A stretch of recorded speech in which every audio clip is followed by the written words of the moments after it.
Hi everybody, this is the Final Bosman, and on today's show I'm going to be a Titanfall party pooper. Let's get started. Welcome to the show. I'm Kyle Bosman. Today, honestly feeling a little under the weather. That's why I'm wearing my glasses for the first time on the show. But just despite that, I have to start the show with an apology. I owe everyone an apology. You might remember 3 episodes back, I had an episode about GTA 5 spoilers, and I was really upset about one spoiler in particular, which turned out not to be a spoiler at all. We know how the game ends now, or at least Brandon Jones does, and I asked him about it. I said, hey, did that thing come true? And he says, no. That didn't happen, man. Is that a spoiler to say that the spoiler isn't a spoiler? I don't know. That spoiler never comes to fruition. That was just me kind of extrapolating something that wasn't there from one quote from one interview. And so now, in accordance with GameTrailers.com bylaws, I am obligated to perform an apology rap. Hello, check. I'm sorry everybody for the overreaction. I never ever wanted to be that kind of person. A spoiler's not a spoiler if it's just an assumption. So in the future I'll be cooler about that kind of thing. I'm a donkey butt. I'm just a donkey butt again. And you know what? I'll never earn your trust again, so let that be a lesson to all my former fans. Dan Houser just says stuff sometimes. So while we're talking about rules, I have like a little rules announcement to make. One of the Final Bosman rules is getting removed. People who follow the show might be familiar with with the Final Bosman rules, which is kind of just a bunch of things I don't think I should do on this show. Most notably, a list of words that I can't say. And one of these words I'm taking back today, this one. But I'm taking the word cool back. Henceforth, I'm allowed to say cool. All these other words and touching my nose, off the table. Especially this word. I'm never gonna say that word. Over my dead body, you hear me? That is cool. Funny thing about the word cool, I think, is that cool has meant the same thing for like 60 years, probably more than that. Most words that mean cool, like rad and like tubular, and I don't know, flowacious, those words die. You know, they don't last forever. Cool has standed the test of time, and so for that reason, I don't know, I need it. Anyway, reason we had to talk about the word cool is because today's episode is about Titanfall, which is a cool game. Titanfall's big.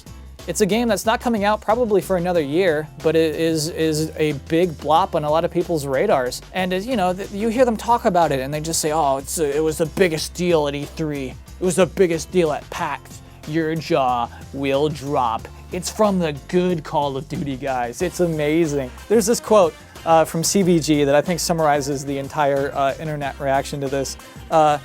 There is a question that has seduced us for years. What would a Miyamoto FPS feel like? The answer is Titanfall. All right, I gotta think maybe it would feel a little different. But just to me, Titanfall, it looks, if you're looking at it, unexciting. It looks brown and gray. It looks like a game where you're just catching bullets and throwing them at each other. It is a multiplayer only game. But everyone raves about it. And so that's the interesting thing, is that there's a divide there for me. Whenever I talk to someone who is in love with this game, that person usually says, oh dude, the parkour is great. It just feels great. It feels great to be inside one of the Titans, and it's fast, and you're just being amazing. And to me, what I get attached to the most in a video game is the scenario, what I'm dropped into. And I guess we use the word story a lot for the same thing, but I don't want to use story. Stories like BioShock Infinite has a good story. It's like, I don't know. I don't want to use good story, bad story. I don't want to rank them like that. It's a funny thing. And also, scenario is more all-encompassing. For example, Super Mario Brothers doesn't necessarily have a story, but it does have a scenario. Your scenario is you're Mario. You're a cool little plumber, and you're trying to save a princess. And I know that's sexist. It's sexist to want to go save a princess, but it's at least like a reason for being there. It gives me a reason to care about Mario's little adventure, as opposed to, oh, here you go. Here's this guy. He loves coins, and he likes stomping on turtle monsters. Enjoy. which is, I don't know, I like having a reason for stomping on turtle monsters. And so with Titanfall, I get the impression that the scenario doesn't matter. I mean, sure, I think there is a backstory there and before each multiplayer match, and you do have those like puppet jaw people in the upper right-hand corner telling you what to do. Fight ready in 15 seconds. Now go catch the flag. The people who rave about this game generally just talk about how cool they felt. Oh, I felt so cool jumping around, getting headshots, bouncing off walls, being in a Titan and ripping someone else's Titan. They're not really talking about the scenario so much. I kind of feel like Skyrim is actually very similar. It's another first-person game where like it's about making you feel cool, and you just shoot out things out of your hands, and you kill dragons, and not necessarily anyone's way into the lore of Skyrim either, you know? Some people are, but I think the game predominantly sold so well is that is tossed aside, and everyone just feels cool for running around the countryside and marrying women and hurting dragons, and then taking the dragon's powers and just little power fantasy thing. But today's thought is essentially, hey, does that matter? Does that matter if that's all a game is? Probably not. Take it easy on them, Kyle. Video games, the point of them first and foremost is to be fun.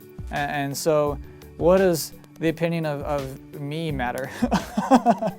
When it comes to like, hey, this game is built to be fun, Kyle. Why are you being so mean to it? Just sit back and enjoy a game for once.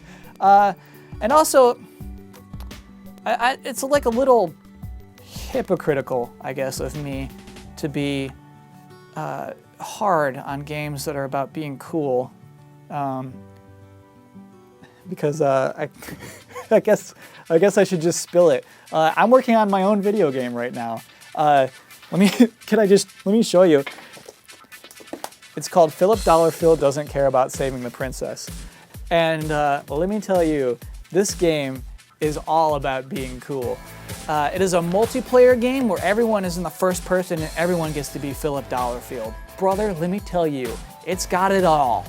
It's got double jumps, parkour, robot suits, a claw for an arm, double XP weekends, ankle tattoos, Fiona Apple, double kills, and a next-gen feature I am pumped to announce, cheetah surfing.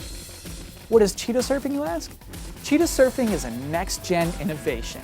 It's where you, the player, get to surf on a cheetah. It not only makes you faster, but it makes you stronger. And best of all, you feel cool.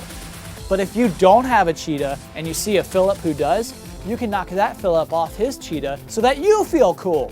Philip Dollarfield Doesn't Care About Saving the Princess is coming exclusively to the Xbox 360 in winter 2015. So look out for it.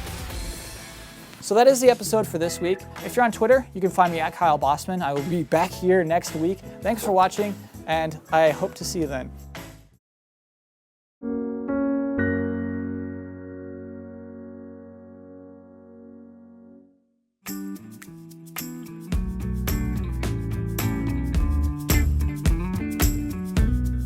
Hey, rookie, let's see what you got. You got a Titan? Danger! Your TitanFall is happening. Don't worry, I'll just latch onto this Titan and take the guy out of the Titan. Nothing's cooler than riding in a Titan, baby. Hey, rookie, I got something to say. I love you. Okay, that's gotta be.